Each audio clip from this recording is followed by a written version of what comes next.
आज की कहानी का शीर्षक है अनचाहे मेहमान। लता ने अनचाहे मेहमानों से कैसे छुटकारा पाया, यह जानने के लिए चलिए इस कहानी को अंत तक सुनते हैं। एक गांव में माधव नाम का एक गरीब आदमी अपनी पत्नी के साथ रहता था। वह बहुत दयालु और उदार था। उसके पास खाने के लिए पर्याप्त भोजन नहीं होता जिससे वह अपना पेट भर सके, परंतु वह हमेशा मेहमानों को घर पर भोजन के लिए बुला लेता।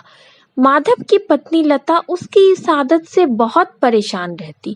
उसने माधव को कई बार समझाया, कहा, हमारे पास पर्याप्त भोजन नहीं होता है तो मेहमानों को बुलाने का क्या मतलब है।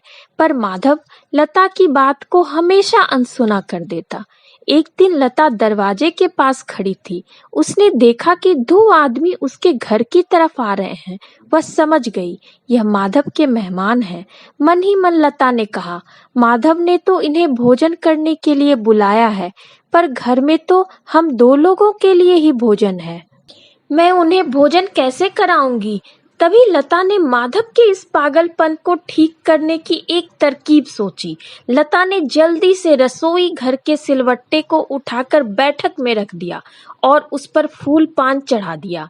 दोनों आदमी अंदर आए तो लता ने उन्हें बिठाया और पानी दिया। लता बोली, मेरे पति आते ही होंगे। तभी एक व्यक्ति ने सील पत्थर पूजा के लिए सजा देखा। उसने पूछा, आपने इस पत्थर को यहाँ क्यों रखा है? इसकी पूजा कौन करता है? लता बोली, अरे यह सील पत्थर, इसकी पूजा तो मेरे पति करते हैं। इसकी पूजा आदमी के खून से होती है। तभी तो मेरे पति लोगों को घर पर भोजन करने के लिए बुलाते हैं। जब वह आएंगे तो यह पत्थर आपके सर पर मारकर आपका खून निकाल लेंगे। इस देवी को संतुष्ट करने का यही एक उपाय है। मैंने तो कई बार अपने पति को मना किया है, पर वह सुनते ही नहीं है। तभी माधव वहां आया। दोनों व्यक्ति माधव को देखकर घर से बाहर निकल गए। माधव ने लता से पूछा, इन लोगों को क्या हुआ? लता बोली, मुझे क्या मालूम, ये लोग तो यह पत्थर मांग रहे थे। मैंने इन्हें पत्थर देने से मना कर दिया। माधव ने पत्थर उठाया और उनके पीछे भागने लगा। अरे रुकिए रुकिए तो! पर वे लोग माधव के हाथों में पत्थर देखकर और तेजी से भागने लगे। माधव थक कर घर वापस आ गया। माधव ने लता से कहा, पता नहीं ये लोग क्यों भाग गए। चलो हम दोनों भोजन करते हैं।